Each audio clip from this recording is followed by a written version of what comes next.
Okay, it's going to be a review of Canadian Stampede. Obviously, one of the best WWF, WWE pay-per-views of all time. We'll finally get into it. This took place on July 6, 1997 from Calgary, Alberta, home of Bret Hart and the Hart family. This is where the Calgary Flames play at the Canadian Airlines Saddle Dome at the time. The attendance was 12,151 fans. So the pay-per-view buy rate isn't specified on Wikipedia, but I tried to Google it. So this is what comes up. The buy rate for In Your House Canadian Stampede was 171,000 buys, the most for an In Your House event in over a year. And then right here, it has the pay-per-view received a 0.59 buy rate, which is equivalent to 236,000 buys. So I don't know. I would assume that the 171,000 is the domestic buy rate. Maybe the 236 is worldwide. I'm not really sure, but yeah. Overall, the show did really well. I think there was a lot of excitement to see Bret finally wrestle again. Bret was actually sidelined with a knee injury. He had to get arthroscopic knee surgery, so he was out for 2 months. So this was his return to the ring. But just to give you an idea of how praised this show is. The funny thing is, like, it's not even 2 hours long. You know, it's only a couple of matches, only 4 matches. So it's hard for me to say that this is one of the best, pay-per-views of all time because it's just so short. I mean, we're seeing nowadays an AEW pay-per-view is almost 5 hours. Even WWE Network pay-per-views used to be at least, 5 hours at the minimum. So here we go. The reception here. This pay-per-view was awarded Best Major Show of 1997 by Dave Meltzer's Wrestling Observer newsletter. And in 2013, WWE released their top 15 pay-per-views ever, with the In Your House Canadian Stampede ranked at number 10. I believe that list was everything that the WWE Network was going to have in terms of everything that was going to be on pay-per-view in terms of the network. And then in 2019, Troy L. Smith of Cleveland.com released a list of the 50 greatest wrestling pay-per-views of all time from every promotion in the world. And this event ranked at number 7. So 7 out of 50. Yeah, that definitely covers a lot of ground. So let's get right down to it. All right, first match on the main show. The show actually runs 1 hour and 48 minutes. If you watch it on the WWE Network. But we start off with Triple H, Hunter Hearst Helmsley with Chyna, taking on Mankind. So this is a rematch from King of the Ring. I thought their King of the Ring match was exceptional. I thought it was really good. I actually gave it 4 stars when I did the review last summer. But the crowd was a little bit dead for it. They went very long. I just remember the crowd just being a little bit unresponsive. But the actual work I thought was phenomenal.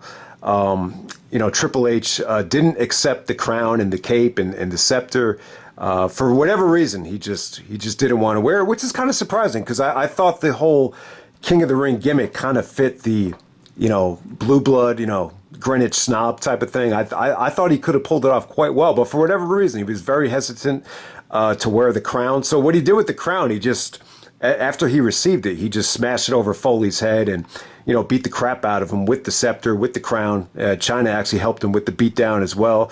So the King of the Ring match beautifully sets up, this whole trilogy here. So yeah, the crowd was awesome here for this match. Crowd was really into it. Great chemistry from both guys. The slimmer version of Triple H, he just moved, very, very well. He was able to take backdrops and he was able to do that flare bump just very flawlessly back then. And for whatever reason, Mankind and Chyna, they've always had like great chemistry and, they've always, they were able to work together and just do these spots. Obviously, that SummerSlam spot is well documented the next month when the steel cage, Foley says that's the most pain he ever felt in a wrestling ring is when Chyna shut the steel cage on him. Here, you get that Irish whip on the outside where Triple H Irish whips him into Chyna. Then Chyna actually like body slams him on the steel steps. So his calf muscle just automatically goes into the steel steps. It looked nasty, and Foley was selling the knee injury throughout the rest of the match. But it was good stuff, man. Like, once they got back into the ring, Mankind hit him with a pile driver. The fans were really into the near fall there. And, just good back and forth. I mean, I wish this had a finish.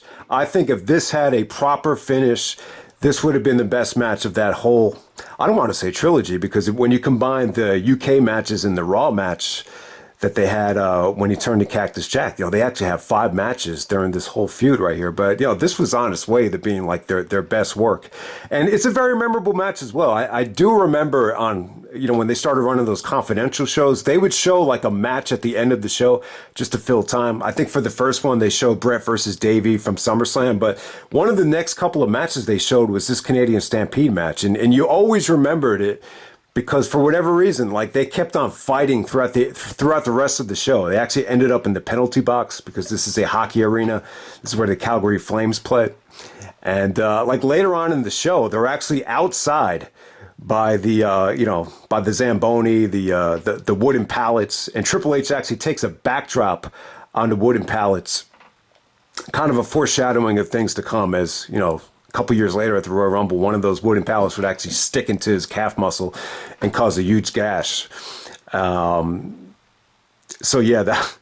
that was pretty cool looking back on it. But yeah, you remember it because you're like, man, I can't believe it's so light out. So this is July. So if you're running a pay-per-view in Western Canada in July to kick off a show, it's probably, what was it, maybe 5 or 6 at night. So it was still light out. So you remember Triple H taking that amazing backdrop while it was still light out, and he got all bloody as well. So yeah, it was a good match to set up the SummerSlam match. I just wish it had it finished. I do feel like it's the most underrated thing on the show. I mean, you see the ratings for this thing. I think they should be a little bit higher. I would go 3.5 at the minimum. You just wish they wouldn't have done that double count out with them brawling into the penalty box. But you get what they were trying to do. They really, it felt a little bit different because they continue fighting throughout the rest of the show. So maybe that gave it sort of a unique feel. All right, next up we got the great Sasuke taking out Taka Michinoko. Yeah, so I guess this was kind of inspired by a couple of things. ECW had the Michinoko Pro 6-man at Barely Legal. So at the time, they were, funding ECW $50,000 a month, I believe, at that particular time. So I think that was part of the reason. And obviously, I think it's also like it's almost like a counter to the cruiserweights in WCW, doing Rey Mysterio versus Dean Malenko. This would be like the counter to it, to give them something special as an attraction. Vince here is a little bit weird. Like, he's like, this great Sasuke. So there's all this controversy here about Meltzer's criticism and the pronunciation of the great Sasuke. They actually call him the great Suzuki. And JR said, the reason we call him the great Suzuki is because I asked him, how do you pronounce your name? And he said, it's the great Suzuki. And, Vince really, I don't know why he said this, but this guy, great Suzuki, I forget the exact phrase, but I guess he's coming in with a lot of hype, or so I'm told. Like he said the phrase, or so I'm told.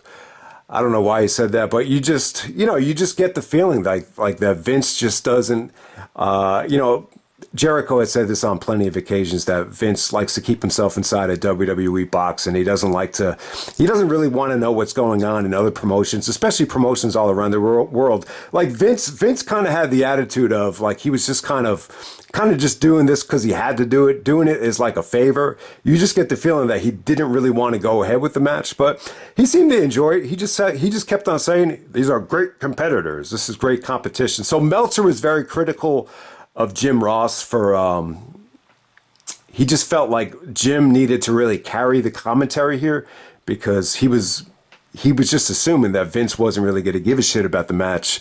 And he was just expecting Jim Ross to be a little bit more like Joey Styles. Jim, if you watch Conrad's podcast with JR, JR got a little bit defensive and a little bit agitated and just said, when you're appealing to the masses, you can't cater to, non-mainstream fans. You're trying to tell a story that everybody can understand. So that was kind of his counter to that. But I thought Jim Ross was fine. I really did. I didn't come away from this thing thinking that, the commentary brought this whole thing down. If anything, I thought Jerry was really into the match. I thought Vince seemed like he really appreciated the competition, the athleticism. It didn't seem like Vince was bored by it. The only mistake Vince made was he said, or so I'm told. But by saying that, it's kind of like you're just admitting to the fan base that you had no interest in ever watching, this style of wrestling. So I just wanted to make that point. But yeah, but Jerry Lawler was into the Michinoko driver. Like, obviously, Jerry is a big fan of doing the pile driver, so he looked really impressed when Taka actually busted out the Michinoko driver. That looked cool. I thought they actually had a better match in them. They only got 10 minutes out there. Sasuke did a beautiful one-legged missile drop kick off the top turnbuckle onto the outside. I thought that came off great. Some of the high spots were much better executed here than they were on Raw the next night. You could just tell Sasuke is an incredible talent. He didn't bust out the Sasuke special or anything like that. If anything, I came away a little bit more impressed with Taka Michinoko here.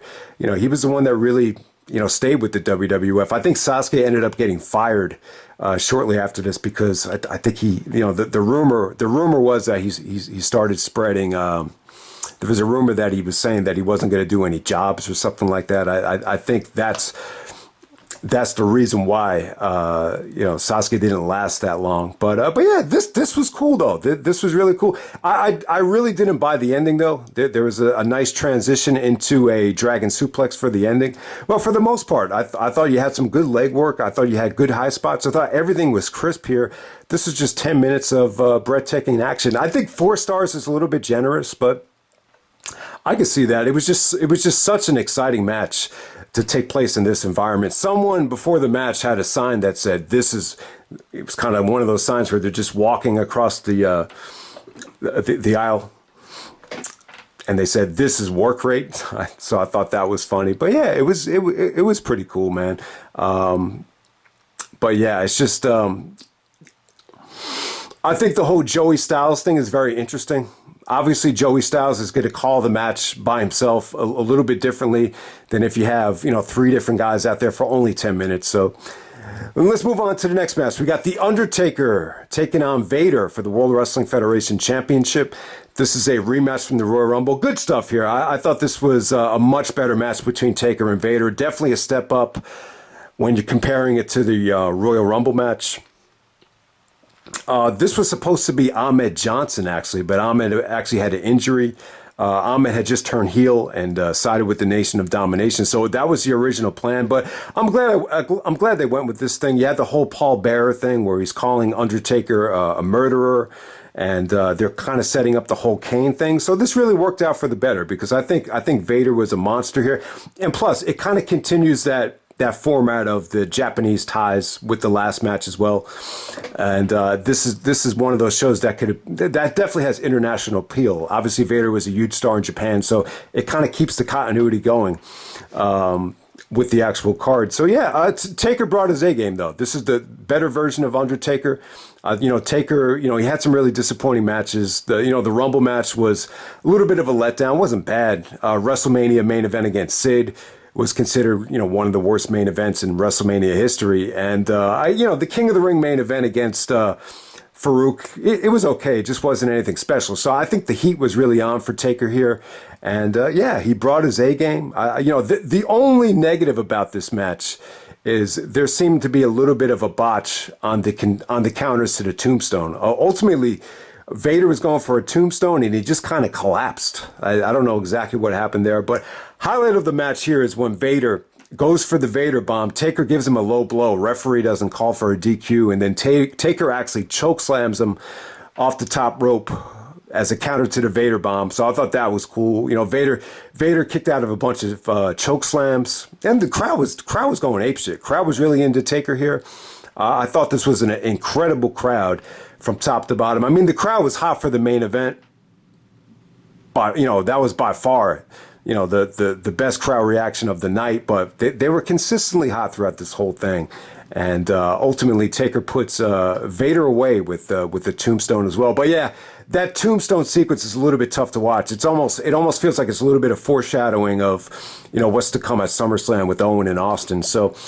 And then we move on to the main event. We got the Hart Foundation.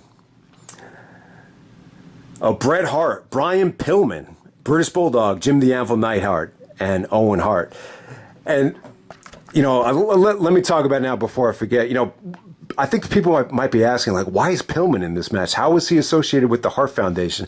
A couple things. I believe that Pillman actually played in the CFL, the Canadian Football League. He might have played for the Calgary Hitmen.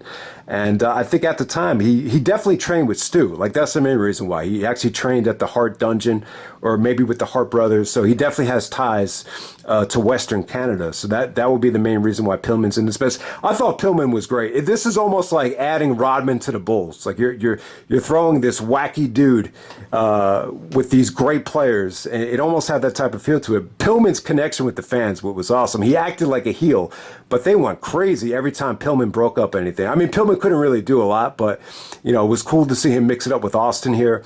So overall, I thought Pillman gave this match just that layer of an interesting element that really put it over the top. All right, so you had that Hart Foundation, the 5 guys from the Hart Foundation taking on Ken Shamrock, Goldust, Legion of Doom, and Stone Cold Steve Austin. Okay, so Shawn Michaels and Sid were actually supposed to be in this match. I believe Sid actually had a injury. It might have been an accident or some type of injury. I'm not sure what it was, but I don't believe you saw Sid for the rest of the year. Michaels actually walked out of the company due to unsafe working conditions as he had a fight. I think it was the day after King of the Ring on Raw. He got into a fight with Bret about the sunny days comment, and Bret said, "Why are you fucking with my family?" And Sean's like, "What do you mean? Because you fucked Sonny?" And then all of a sudden they just got into a fight, and I guess Bret started pulling on Sean's hair, and he just walked out, and he told Vince, "I'm never gonna fucking work for you again," due to unsafe working conditions. So yeah, very similar to the Austin thing. I don't really even remember this. It's almost like after Shawn Michaels lost the belt to Sid at Survivor Series '96, like, to me, like, when you look back on it, like, that was the start of the whole Shawn Michaels as a part-timer. I mean, Shawn, like, how many times did he take off between late '96 and WrestleMania 14? It seems like a lot, doesn't it? So I believe the very next Raw, when they got back to the States, I believe was in San Antonio, and they must have worked things out at that time. But yeah, Shawn Michaels is not on this show. It would have been really cool to see Shawn in this match. I mean, Shawn and Austin on the same team against the Hart Foundation in Canada. It sounds, it sounds like it would have been amazing. But the match is still awesome, though. It was still really, really good. I mean, Austin in this match was just such a white hot heel. If you looked up the definition for white hot heel, you would see Austin in this match. I mean, he was incredible here. I mean, this is the most heat Austin ever got. It's, they tried to replicate this in 2001, but for the most part, it didn't really work. I mean, the only times Austin as a heel really worked, it was in Canada. Specifically, going up against Bret in Calgary, like on this show, or maybe even up against Benoit in Edmonton, like he did in 2001. Austin said that's really the only time he was able to get the kind of heat that he was looking for. But yeah, the fans are just all over Austin here. Austin sucks chance. Austin even got into it with Stu and Bruce Hart on the outside. Pat Patterson had these really creative spots. The first one was when I believe Austin actually took out Owen Hart's knee with the steel chair around the ring post. And at that time, Bruce actually threw a drink on him. And Austin actually thought it was Stu, and he goes up to choke Stu. And then all of a sudden, Bruce Hart and the rest of the Hart family start beating up on Austin. If you watch the Wrestling with Shadows documentary, Pat Patterson is actually talking with Bret about it. And then Bret goes like, so he thinks it's Stu? Like, he almost took it like personal at the time, but yeah, he had to convince him like this would have been really, really good heat for Austin, to choke out Stu in front of the whole Stampede, the fan base, because they used to run Stampede Wrestling in Calgary, so a lot of those old school fans were there. So that was going to be good heat for Austin, and then later on in the show, Bret actually got Austin back, and he actually hit him with it was like a Canadian version of like a fire extinguisher. In the United States, our fire extinguishers are red. This one was like silver. So is that like a Canadian version of a fire extinguisher? Are they all silver like that? I'm just curious. And then Bret actually put Austin in the figure 4 around the ring post, and that actually led up to the finish with Bruce attacking Austin, and then Owen actually schoolboying him for the victory right there. So kind of an opposite of the SummerSlam finish with Austin doing that ugly schoolboy on Owen. This time Owen actually pins Austin clean. So yeah, I mean, great match for Owen as well. I really felt like Owen, finally got like the respect he deserves. Like the fans were so into Owen. They gave him a hero's welcome. I've never seen Owen, get treated like this before. And it was really cool afterwards, Owen celebrating with his son. I believe Martha was actually out there too. The whole Hart family was out there in the aftermath. This really aged well. I mean, it's really something special because, when you look back at it, everybody's celebrating in the post-match. Just, a lot of them ended up, passing away. And this was really the only time where you got, everybody in the Hart family just out there. It was really cool to see. And plus you got like, kids like TJ Wilson as a kid. He looks exactly the same. It's just a younger version of him. So TJ was out there. Natty Neidhart was out there as well, the younger version of her. She looked like she was like 12 or 13, but yeah. And then you had Blade out there. So all the kids were out there celebrating. So the aftermath was beautiful stuff. I mean, Bret, one of the great things about this match is just the crowd reactions. I mean, when Bret came out, he just oozed confidence. Bret was just treated like a god. Leading up to the show, he actually drew a crowd that was like a mile long. There was an $8,000 people for an autograph session in Calgary, right before the pay-per-view. So a mile long line just to get Bret Hart's autograph. So yeah, Bret was this is the most over I've ever seen Bret, just the pop, just the reaction for him and Austin, throwing punches. And yeah, Bret looked great here, even though he was, apparently he wasn't ready yet in terms of coming back from the knee surgery. But I still thought he looked great. He didn't do anything crazy, but every time he was in there, he was very engaging. He busted out some really nice submissions, and just once again the punches. Every time Bret got tagged in, the crowd was going crazy. One of the highlights of the match, though, and Jim was great on commentary here. He was facing off against Goldust, Bret, and then JR goes like, the son of Stu going up against the son of the American dream. Like, I love that. I love commentary like that because you didn't even think about it. Like, this is the son of Stu Hart going up against the son of Dusty. It's just, so much history there and so much prestige, with the second generation wrestlers. British Bulldog was really over, tremendous feats of strength from him. He was actually acting like Austin at one point where he's kicking the guy in the corner, then he gives him the middle finger. So I thought that was cool. Yeah, Legion of Doom were kind of just there. They were like, they didn't really get a lot of heat. The one guy that really got a lot of heat was Ken Shamrock. I'm not sure why, but Shamrock got a decent amount of heat. And Pillman was just crazy, breaking up pinfalls. But yeah, what really made this match is the crowd. The crowd was just, emotionally engaged. They were really into the Hart Foundation because they're from Canada. It almost had like a Rocky IV type of feel where, you're seeing the Hart Foundation get a totally different reaction in Canada than they would have gotten in the States. It's almost like Drago in Rocky IV, where the fans are kind of cold to him when he has a match against Apollo, but then he gets treated like a hero when he goes to Russia to face Rocky at the end of the movie. So it definitely had the type of feel to it. It was really interesting to see just the different reactions throughout 1997. It's just really cool stuff looking back on it, but yeah, I thought the match was incredible. Like from a match quality standpoint, though, the way we grade matches today with near falls and crazy counters and crazy moves, it doesn't really have a lot of that stuff. It's just the offense is pretty basic, but just everybody looked solid, everybody looked good, everybody was just fully invested in the characters and the wrestlers, and the ending is what really stands out too, with Austin actually getting cuffed by the Mounties or the security, whatever you want to call them. And Austin just got a ton of heat here. I've never seen Austin get this type of heat before. So yeah, the pay-per-view was incredible. As far as Raw the next night from Edmonton, Bret, this features that very famous Bret Hart promo. He actually comes out in an Edmonton Oilers jersey, kind of suck up to the fans, which it really doesn't make a lot of sense because everyone knows Bret is from Calgary. But, paying respect to the Oilers, kind of similar to how Chris Benoit did. Because I know Edmonton and Calgary, they definitely have a very competitive rivalry. But, obviously Canadians support Canadians. But I just thought it was kind of weird how Owen came out with the jersey and then British Bulldog came out with the jersey too. It was like there was maybe a little bit too much sucking up to the Edmonton fans. I mean, the reaction for Bret the next night was great.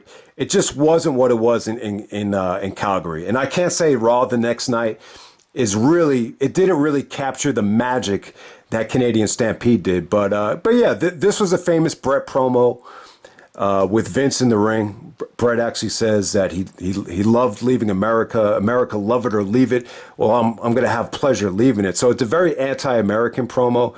But Bret did make sense. He didn't try to bury America. He just said, it's not that I'm anti-American. It's just I'm very pro-Canadian.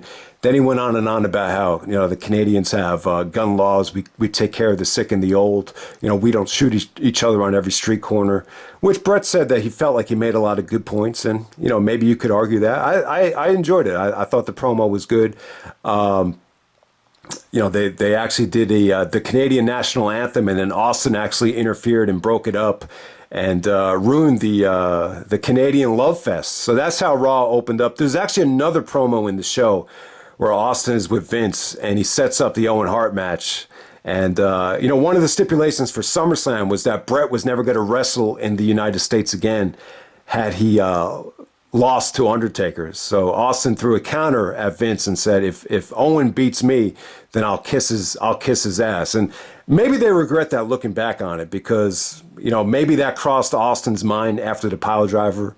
Maybe it would have been a little bit easier to get it out of that SummerSlam disaster had Owen just, did a quick schoolboy on Austin. Having Austin try to do it, being somewhat paralyzed, probably added a lot more pressure, to execute that finish. So it's just something to think about there. But yeah, in terms of some of the matches on Raw the next night, I wouldn't say it's a classic Raw.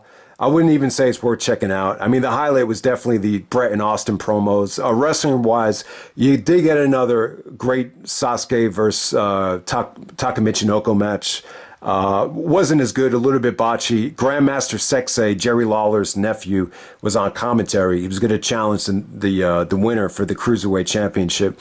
And he was very annoying. And him and Jerry actually very much so took away from the match.